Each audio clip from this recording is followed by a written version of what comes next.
Let's stay with that story. And I'm now joined by Hilton Trollip, who's an expert from UCT's Energy Research Center. Hilton, good evening once again. Thanks very much for your time. Now, the bill, the special appropriation bill that Finance Minister Tito Mboweni hopes to introduce on the 23rd will only be dealing with Eskom's financial problems because, he says, it has a negative impact on business, on ordinary citizens, so its financial problems have to be dealt with, at least for now. But that bill and whatever he has spoken about up until now doesn't really deal with Eskom's numerous other problems, does it?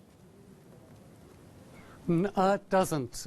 You're correct, Vio. And in February, if the Finance Minister remembers correctly, he presented the annual budget, and in that annual budget, he stated quite explicitly that Eskom would be restructured and that the priority at that stage was to set up a company inside Eskom, which is the transmission company, and that a board would be appointed by mid-2019 to deal with the long-term structural problems at Eskom. But now, please don't get me wrong, I support the Finance Minister and I support the Public Enterprises Minister, but the Public Enterprises Minister is now saying that in the next 2 weeks, a draft white paper with government's approach to restructuring is going to be tabled. So we've gone backwards. In February, we had printed in the budget review documents very explicit plans for Eskom. In that SONA in February as well, President Ramaphosa stated explicitly that Eskom would be restructured. But in the SONA that we heard in June after the election, no mention of restructuring. And now we hear from the Public Enterprise Minister that a draft white paper about restructuring is being put on the table. And you and I know how long those white and yellow papers actually take to be completed. Well, a draft white paper is a discussion document. It is not even a decision. So we've gone back from clear decisions to now putting discussion papers on the table.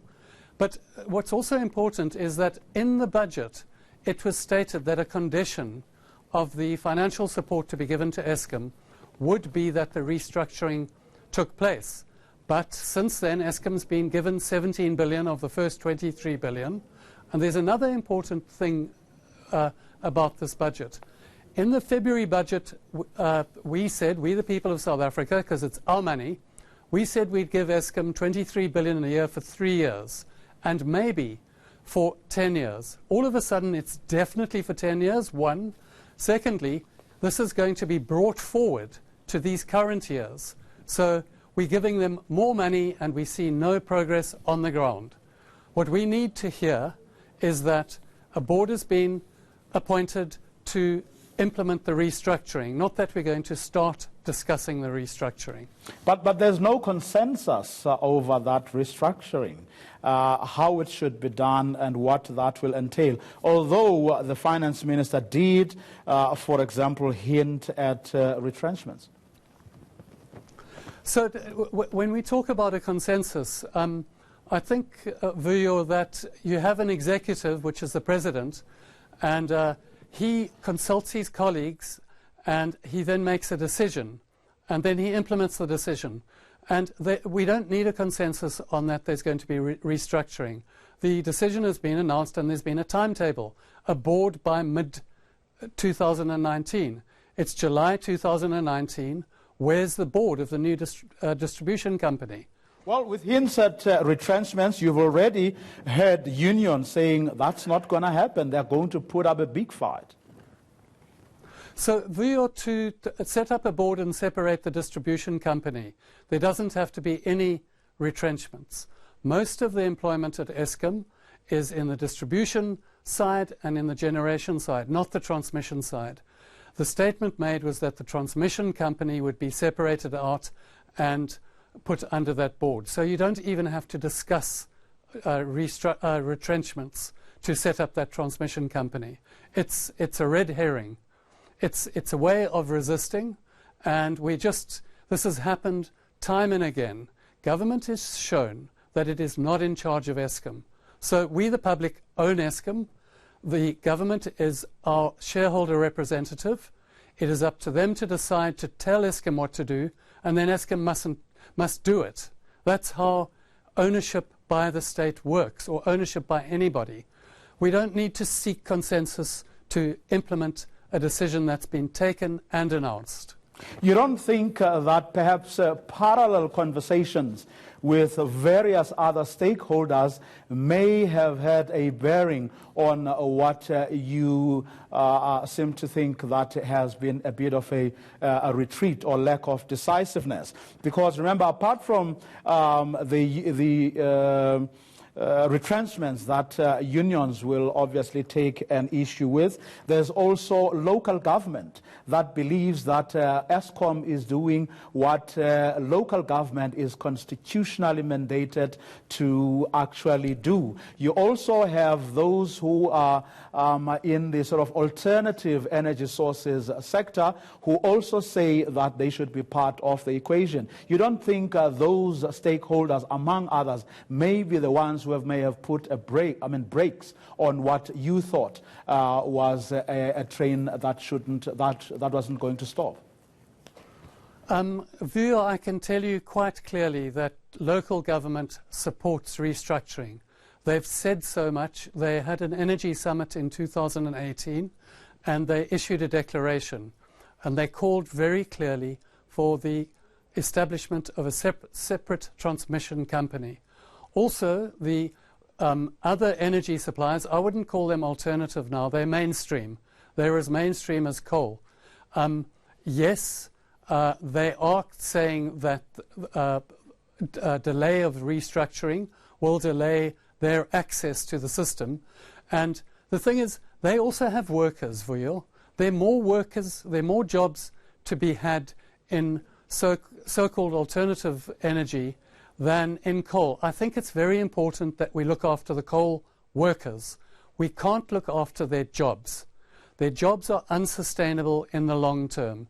So what government should also be doing, it should be putting on the table not a draft white paper on the approach to restructuring, it should be putting on the table a concrete plan for workers in unsustainable jobs, so that we know that certain coal jobs are not sustainable. We need to hear from government what's going to happen to those workers. And then the unions won't resist.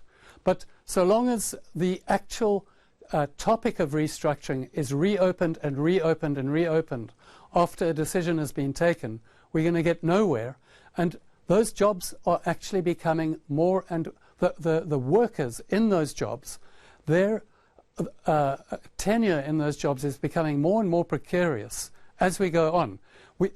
When Eskom goes bankrupt, if they carry on, well, it is bankrupt. It can't pay interest on its loans. We said this 3 years ago. Then those jobs, it'll be too late to look after those workers because those jobs are unsustainable. So we need a plan on the table now. The Department of Labour with the Department of Minerals and now Energy joined back together must put a plan on the table saying, we recognize not this story about, no, there's coal has got a future, clean coal, etc., etc. We must recognize that those jobs are not sustainable, and this is the plan for the workers. Then we can move forward. Even though there continues to be that argument that we still have abundant coal, we should just look at perhaps better and cleaner ways of using it. There aren't. Let's just be straight about this. The coal-fired power stations that we've got, that we've invested in, we're finding it difficult enough to even run those properly. If you look at last week's, it's called the Eskom System Status Report. What the report says is we've got so much generation and this is how much works.